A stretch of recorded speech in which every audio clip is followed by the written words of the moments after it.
আসসালামু আলাইকুম friends, welcome to this video.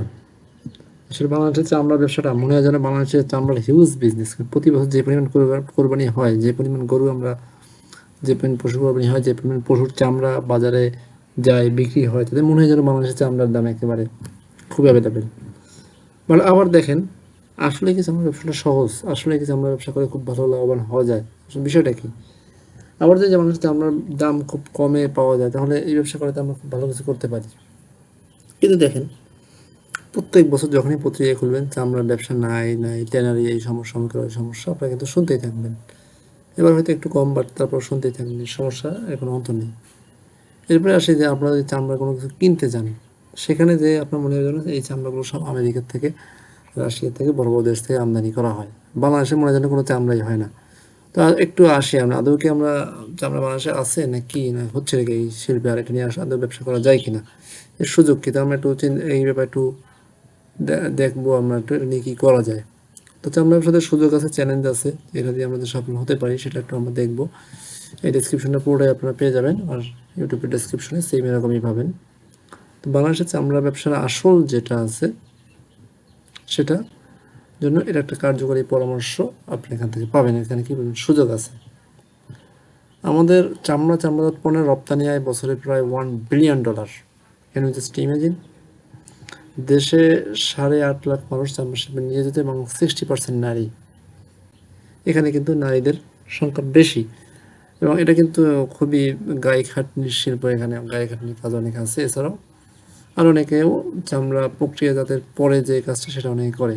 আচ্ছা, এবার আছে বিশ্ববাজারে অংশীদারিত্বর ক্ষেত্রে যদি আমরা দেখি, সেখানে কিন্তু খুবই কম, 3%। পোশাকের ক্ষেত্রে দেখেন আমাদের কিন্তু বেশ বড় একটা অংশীদারিত্ব আছে, কিন্তু চামড়ার বাজারে মাত্র 3%।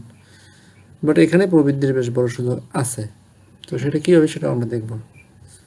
নতুন যারা উদ্যোক্তা, তাদের জন্য আসলে এখানে বেশ সুবিধা আছে। তো বাট তার জন্য আপনার বাজার গবেষণা, মৌসুমি ব্যবসা, বিভিন্ন মৌসুম থাকে চামড়া ব্যবসার জন্য, স্পেশালি আমাদের বাংলাদেশের ক্ষেত্রে মৌসুম থাকে বেশ কিছু কারণে, এবং লাভজনক যে মার্কেট সেটা আপনার চিহ্নিত করতে হবে।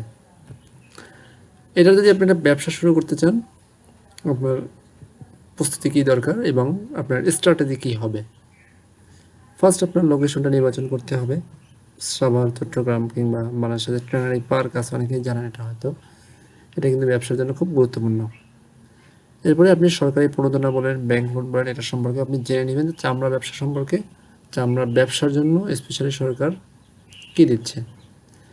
পরিবেশ বান্ধব প্রযুক্তি, চামড়া ব্যবসার ক্ষেত্রে এটা কিন্তু খুবই একটা গুরুত্বপূর্ণ বিষয় থাকে, যে পরিবেশ বান্ধব, কারণ এটা দিয়ে প্রচণ্ড গন্ধ একটা ছড়ায়, তো আশেপাশের মানুষের জন্য বিরক্তির কারণ হয়। তো এটা আপনার খেয়াল রাখতে হবে। কর্মীদের প্রশিক্ষণ, আপনার উৎপাদনশীলতা, এটা কিন্তু খুবই ইম্পর্টেন্ট। চামড়াতে অনেক হাতের কাজ থাকে, তো আপনি যদি এটা উৎপাদনশীলতার দিকে নজর না দেন, তাহলে কিন্তু আপনি বিপদে পড়তে হবে। আর আপনার জন্য এখানে গাইড হচ্ছে, আপনাকে শুরু করতে হবে ছোটো স্কেলে, এবং কোরবানির ঈদের সময় আমাদের দেশে চামড়ার কিন্তু দামটা খুব কমে পাওয়া যায়। তো এই সময়টা অনেকেই কাজে লাগে, বা আপনি এটা লাগাতে পারবেন, কারণ এখনও অনেকেই এই সময়টাতে খুব বিশৃঙ্খল একটা অবস্থা বিরাজ করে। তো এই সময় আপনি সংগ্রহের সেরা সময় হিসেবে ব্যবহার করতে পারেন। তো এটাই সেই মৌসুম চামড়ার। আর রপ্তানি এবং আন্তর্জাতিক যে মান যেটা আছে, আন্তর্জাতিক মানের ক্ষেত্রে চামড়ার ক্ষেত্রে সেখানে LWG, ISO, পরিবেশ বান্ধব উৎপাদন এর ক্ষেত্রে ইউরোপ আমেরিকার মার্কেটে আপনি সহজে অ্যাক্সেস পাবেন। এরপরে বর্জ্য ব্যবস্থাপনা, CETP পরিবেশ আইন মেনে আপনার কাজ করতে হবে। এক্ষেত্রে আপনার জন্য নির্দেশনা হচ্ছে, আন্তর্জাতিক মার্কেটে প্রবেশের আগে আপনার যে সার্টিফিকেশন দরকার, রেগুলেশন যেগুলো আছে সেগুলো আপনি রিসার্চ করে নেবেন। আপনি এটা প্রথমে বাংলাতেই এখন দেখতে পাবেন সব কিছু কী কী আছে আন্তর্জাতিক মার্কেটে। চাইলে আপনি এখান থেকেও নিতে পারবেন বা আমাদের কাছেও চাইতে পারেন। এখানে ঝুঁকি কী আছে এটা কিন্তু আপনার জন্য খুব ইম্পর্টেন্ট। বাস্তব কিছু আপনার যারা কাজ করছে তাদেরও কাছ থেকেও আপনার তথ্যটা নিতে হবে। অনেকেই বলে যে বাংলাদেশে আমরা বিদেশি ব্র্যান্ডে গিয়ে নতুন নামে বিক্রি হয়। It's not impossible, because huge চামড়া এখান থেকে বের হয়। কাঁচামালের দাম পড়ে গেলে ক্ষতির ঝুঁকি বাড়ে, তাই বাজারদর সবসময় মনিটর করতে হবে আপনার।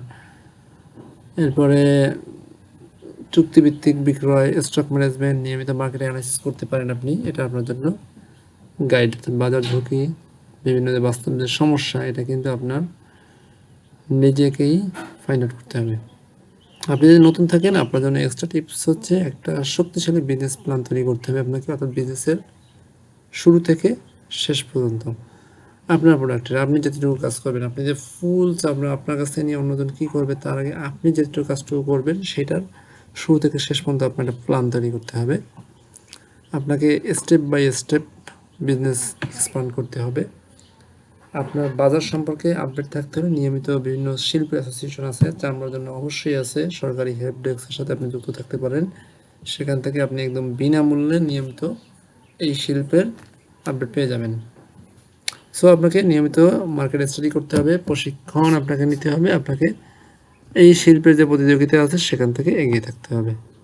সো বাংলাদেশের চামড়ার ব্যবসায় যে চ্যালেঞ্জ এবং সফলতা আছে সেটা কিছু বিষয় আপনাদের সামনে তুলে ধরার চেষ্টা করলাম। এখানে আমি দুটি লিঙ্ক দিয়ে দিব, সরকারি লেদার নীতিমালা এবং চামড়া শিল্পের যে সিপিডি রিপোর্ট, এটা আপনাদের জন্য দরকার হবে।